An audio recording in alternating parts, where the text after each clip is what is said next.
What's up, RC Hobbyists? Thank you for dropping into this episode of Hobby Drop. Today, I've had enough friends and family ask me what would I recommend for somebody that's just thinking about getting into the hobby. So, let's go ahead and talk about that a little bit.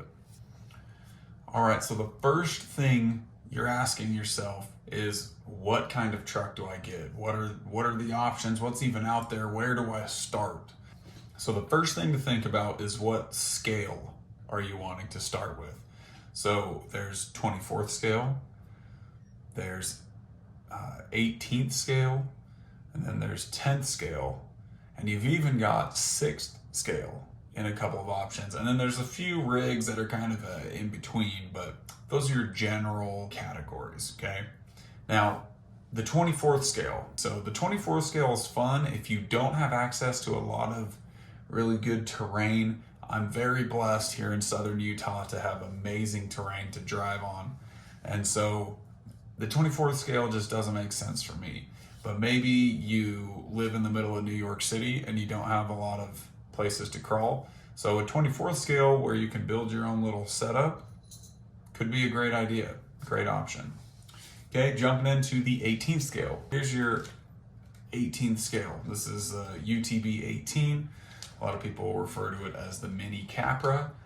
This is a good option just to compare 10th scale, 18th scale. So that's about what you're working with. Now, the 10th scale is the bread and butter for me. It's got the most variety, the most customization, the most upgrades, the most support, and I think the most capable of all the rigs out there.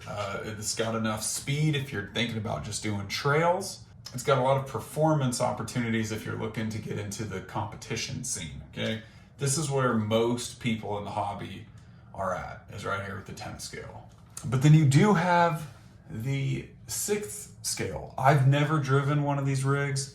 SCX 6 is pretty much the biggest name on that larger scale in the crawler world. In fact, it might be the only one. There's a couple of options there with the Honcho and then a Jeep body. SJ? I don't know. So pick your scale. Do you know what you want now? If you want more information on the various categories or options, the pros and cons, go ahead, drop it in a comment, and we can get a little conversation going in there. But we're gonna go ahead and move on. All right, so there's a couple of different ways you can run your next option. So you know you want a 10th scale. These are 3 of my 10th scales. Currently, these are the only 3 I have. So right here, this is technically more like an unlimited class rig.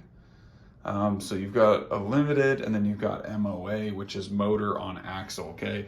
This one's got 4-wheel steer, it's almost a class 3. Your Capra, I'll drop a little picture here.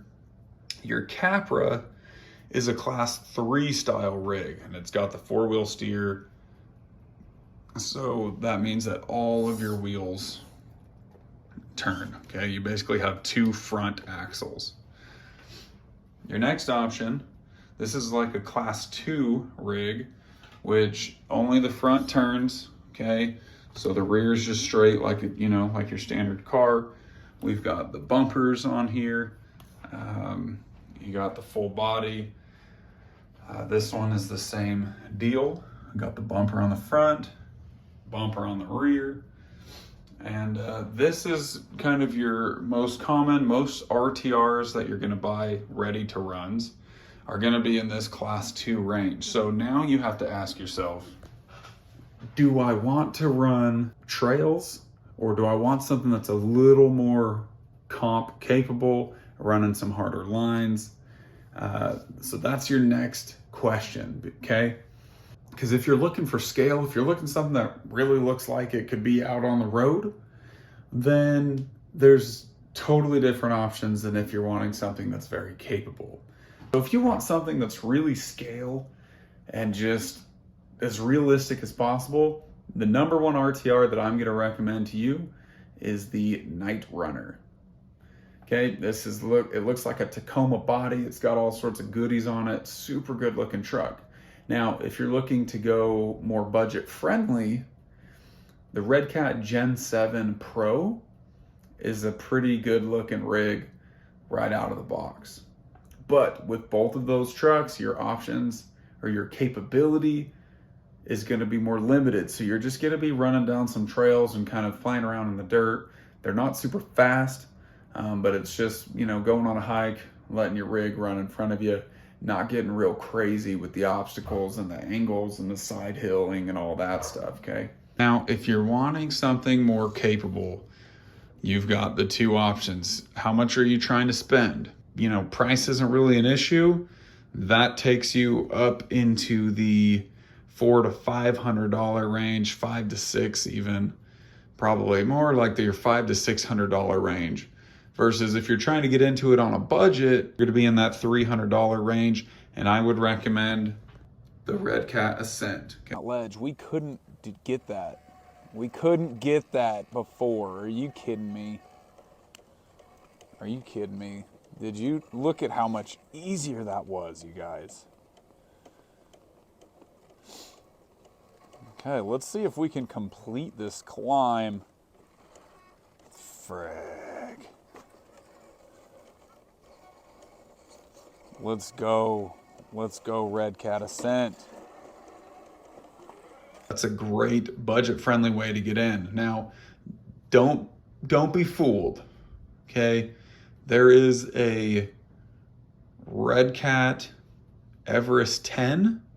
That's where I started my journey with RC crawling. I've actually got videos on that. If you want to jump into the early videos of Hobby Drop, I've got some footage of that, but honestly, I wouldn't recommend it. I would go right here. That one has 4-wheel steer, which is exciting. It's got really big tires, so it just feels like it'll be something special, but it's not. So I would recommend start here with the Ascent. All right, moving on to the higher end of life.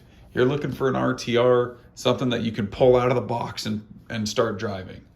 You're gonna want the Vanquish VRD Stance. Now, I've got a whole playlist on this truck as well, but the Stance is a great, very capable rig. It is where I would start if money wasn't as big of an issue. Now, there are lots of offshoots, but if we're talking performance, okay, something that's gonna be capable right out of the box, that's where you're gonna go. It's got all of the right boxes checked to be a very good rig. Vanquish does a great job, high quality, and great components, the transmission and axles and things that you're gonna get in that RTR, those are gonna be very beneficial for you. Even moving forward, you can upgrade from there, but those main pieces are very valuable. So that's what I would recommend.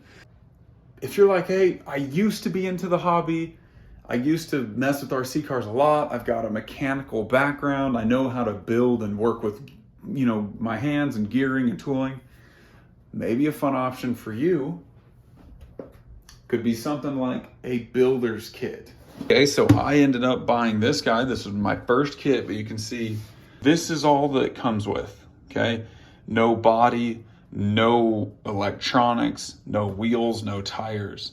So you would have to buy all those things separate. So this is a little more of an advanced method because if you're just getting into the hobby, it would be kind of overwhelming, at least to me, to have to find things that are gonna fit and work well with a kit. But if you like to get in there and figure things out for yourself and assemble and build, then this could be a good option. It's cheaper than buying an RTR, but typically it's gonna be more expensive in the end because you're gonna buy more expensive, higher quality electronics, wheels, tires, and all of that stuff. So your build is gonna be more expensive, but it's gonna be more capable. So you can see here, we've got the SCX 10-2 builder's kit. That's what I started with. Vanquish has I want to say it's a VRD builder's kit as well. That's going to be even more capable than this. But it just, it goes up in price from there. So that is something to consider. Oh, you guys, I could talk for days, but we're going to go ahead and cut this one here. If you have any questions, go ahead and drop me a comment. I'm not an expert, but I've been messing around with them for long enough that I could be helpful.